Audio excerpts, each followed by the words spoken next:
Hey guys, this is Mel, and I'm back to talk about Arrow, episode 610, titled Divided, which premiered Thursday, January 18th, 2018 on the CW. I'm recording the same night. It's about 4 hours since the episode has finished airing. So with that said, guys, huge spoiler alert. If you haven't seen the episode already, please go do so first, then come back and see what I have to say about the mid-season premiere.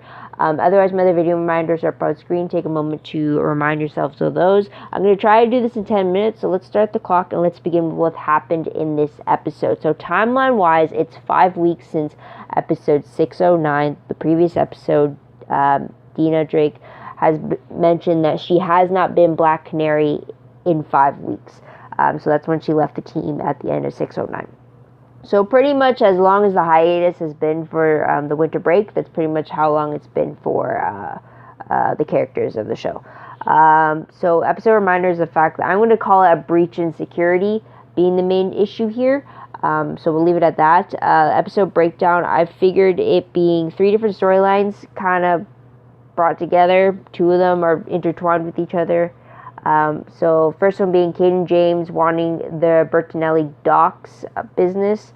Second, having to deal with Team Recruits 2.0, I guess you can say, which ties into the first one. And then the third one dealing with Quentin, Lance, and Theo wondering about Black Siren. So with the first one, this is where you get the original Team Arrow trying to figure out how to stop Kate and James with half their team gone, also finding out that not only are their secret identities been compromised because of a bug placed in the Arrow Cave, which has taken audio, video of the last 2 months, I believe, of their shenanigans, but also the rest of the team was compromised as well. But because of the trust issues and such, which leads to the second storyline, we got Curtis, Renee, and Dina deciding to team up together and still work together to protect the city, as they have declined the original Arrow team's offer to rebuild the team again due to the trust issues. We found out that they are now going to be operating out of the whole old Helix headquarters. So there's that. Also, they believe that Kate and James gave all their surveillance footage he kept of them as evidence to the FBI, which is kind of what cornered Renee into betraying Oliver, in a sense. So there's that. Now with Lance and Thea, though, wondering about Black Siren, since Lance was kidnapped by Black Siren, learning all these little tidbits about her, he's wondering if there's a chance that he could save her, or at least bring the Laurel out of the Black Siren that she is now. While doing this, Thea initially tells him no, he can't, but then she changes her mind and brings up the fact that her father, Malcolm Merlin, was evil, but yet he somehow changed for her, and in the end he became a father that he was supposed to be and stuff. So there's a possibility, and Thea has offered to Lance that she's going to help him try to reach Black Siren and such. Also, we get Thea is back at work as the new chief of staff, and we found out that Renee was fired as Lance's assistant. So there is that. Also, we get a cute little thing going between them, how Thea is telling Lance that she thinks him as her father, like a father. So there's that.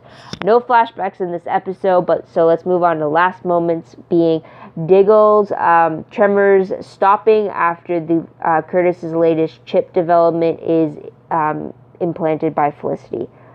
So there's that. Now, tidbit-wise, though, we find that Dina turns her back on Vincent once again when she hears about him working with Kate and James by the original Team Arrow. She originally doesn't want to believe them, but she kind of confronts him about it, and he kind of confirms it by turning against her. So there's that. Also, the recruit team turned down, like I mentioned, Team Arrow's original offer to work together again to stop Kate and James' attack on the city. So there's that.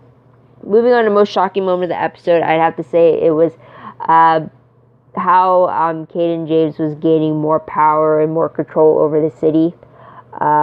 It's going very fast, and how he's doing it is very meticulous.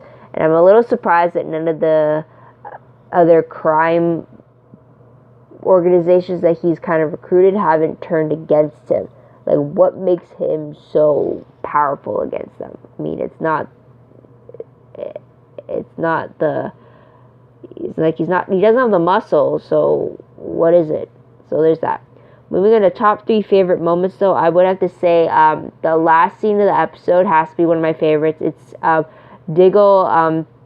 Diggle's tremors having stopped after Felicity implanted the new chip treatment for him, and then Oliver testing Diggle's new steadiness, and then them all being relieved by the fact that Diggle is now up to full strength again.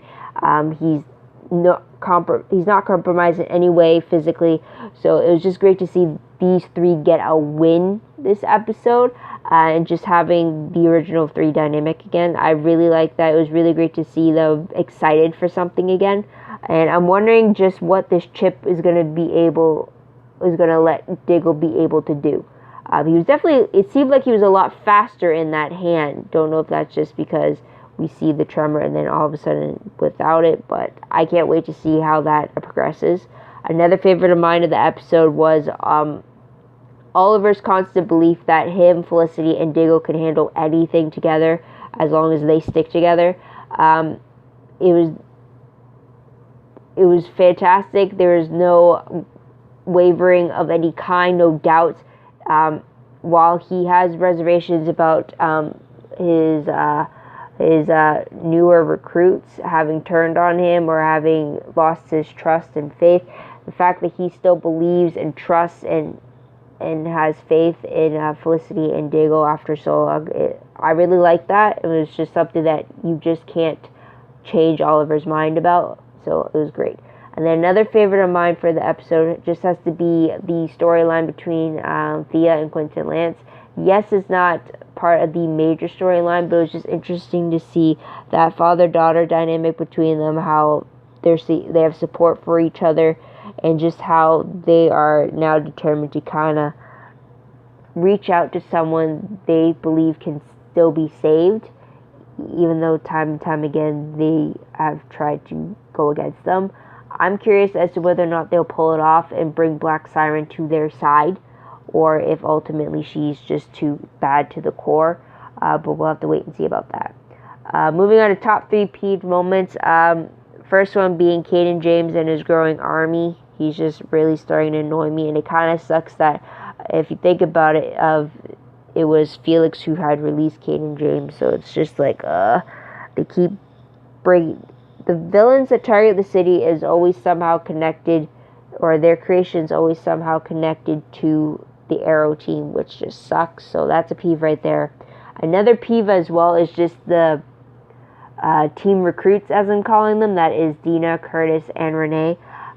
They're just annoying me lately. I mean, they refused the original Team Arrow's offer to bring the team back together, when Team Arrow was willing to forgive all the discretions of mistrust that happened with the recruits, and yet the recruits can't do the same thing in regards to the original Team Arrow.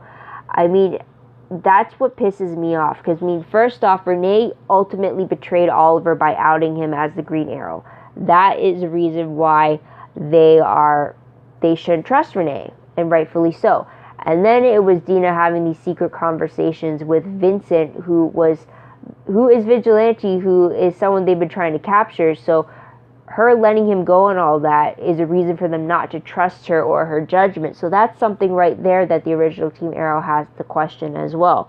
And then Curtis, well, there's no reason for them to not trust him, so I can get why he's not liking the fact that they started spying on him and such. But, like, the fact that the original Team Arrow, everyone was in the wrong in the sense that they all did something to cause the others to not trust each other. What pisses me off, though, is the fact that the original Team Arrow, that is Oliver, Diggle, and Felicity, are willing to forgive and look past that and kind of work together for a bigger goal, as they're stronger together, more so with more people than just the original Trinity. But then the recruits, who are pretty much in the same boat, they refuse that offer just because they can't trust the original 3. It's it's like hypocrite in a sense that like they're all in the same situation, and yet the original Trinity are trying to take the high road and forgive and move past all this, and yet the new Trinity are just like, no, I can't do that. It's just like,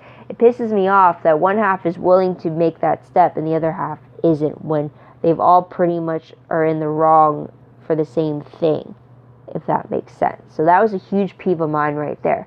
But let's move on to what moment will I remember most when I look back on this episode. The fact that Team Arrow knows how big the enemy is now. There's the timer. They know that Caden James is in alliance with the Black Siren, with Anatoly, with Vigilante, with Dragon, and it was great to see that as well.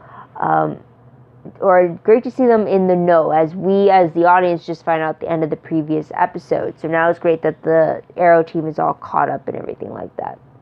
Moving on to questions very quickly though. First one being, could Vincent and Black Siren be swayed away from Caden James? Vincent because of his connection to Dina, and then Black Siren because of her connection to Lance. I'm wondering if it looks like they're setting it up like that.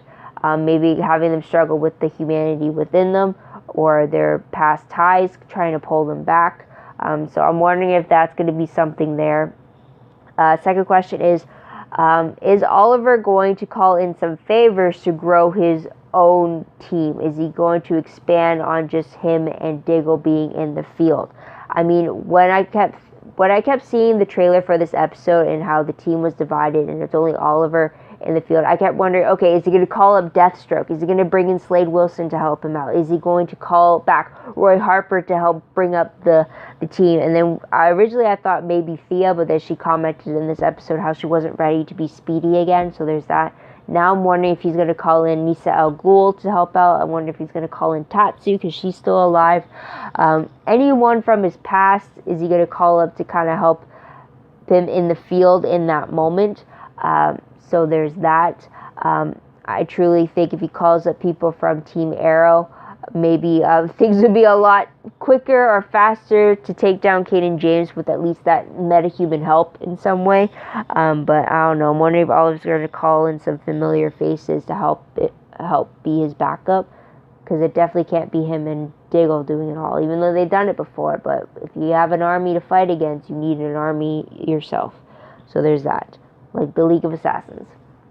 I mean, remember when Slade Wilson brought that army of Mirror Crew soldiers in season 2, Oliver had to team himself up with the League of Assassins, or League of Assassins, to kind of even the playing field when it came to numbers. So there's that. Also another question, it's a question I brought up on The Flash, and that is the sense that with Oliver's trial coming up, I'm wondering why he, as the Green Arrow, has not been granted government immunity after his involvement in fighting against the Dominators last season.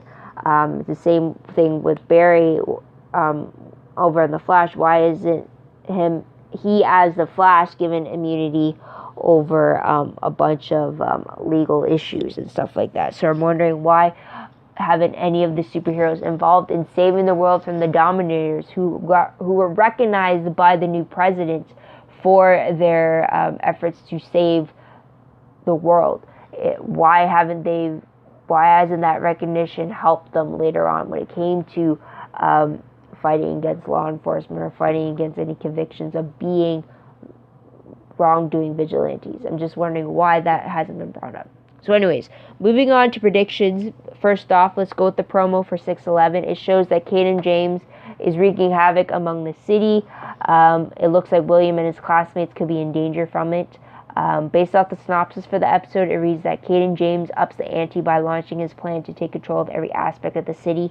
Despite the scope of Caden's plans, Oliver is determined to foil it with just the original Team Arrow, and without the aid of Renee, Dinah, or Curtis. But things get complicated when William is endangered as a result of Caden's handiwork. So that's going to be a little tricky. We're going to have to see where that goes, though. But definitely reminding you of my warning. I won't cover all episodes this season. I'll only be episodes with bombshells dropped, or they evoked such a reaction from me, or if there's any crossover character appearances that appear, or if I just have the time to do it in the busy schedule I have. So be on the lookout for for notifications for any Arrow or any Arrowverse videos. Be on the lookout for that. But that's about it, guys. So what do you guys think of 610? What do you guys like about it? What do you think is going to happen next? Let me know in the comments down below. I'd love to hear your thoughts, theories, and opinions about what you think is going to happen next. Also, don't forget to like this video, subscribe to my channel, and check out my other videos if you haven't done so already. If you want, check out my Tumblr page. The link for that is down below. I read blog promos, web clips, quotes, GIFs, synopses, news, all that good stuff, all found in one place, so go check that out. I'm a little behind right now, but I will get back to it shortly. Also, check out my WordPress account. The link for that is down below as well. Everything I post online is connected to my WordPress account. It's a little more organized, but it's still a work in progress, so do check that out and do keep that in mind. Otherwise, I think that's everything, guys. So thank you so much for tuning in. Thank you so much for your patience. I hope you come back next time to see what they say about the next Arrow episode. But until then, guys, this is Mel. Wish you all a great day, great week wherever you are. Bye for now.